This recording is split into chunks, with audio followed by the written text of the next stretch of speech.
Hello guys, welcome back to our channel. If the lock symbol light suddenly appears on your car dashboard and stays on longer than expected, it can definitely make you wonder what is going on. Sometimes the vehicle still starts normally but the light refuses to disappear, while other times the car may hesitate during startup or seem to react differently with the key or key fob. A situation like this can happen because of key recognition issues, battery weakness, security system communication, or simple connection delays that are easy to overlook.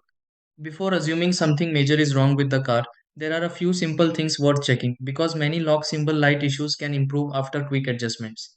Let's go through several easy steps that may help fix the lock symbol light in a car. Try these. Step 1. Check the key or key fob connected to the car security system and confirm it responds normally when unlocking the vehicle. Step 2. Restart the car ignition system if the lock symbol light appeared unexpectedly during startup. Step 3. Replace or check the battery inside the car key fob if the vehicle struggles to recognize it properly. Step 4. Hold the car key fob closer to the ignition or start button if signal recognition feels delayed. Step 5. Lock and unlock the car security system again to refresh communication between the key and vehicle. Step 6. Start the car ignition system once more and confirm the lock symbol light disappears normally.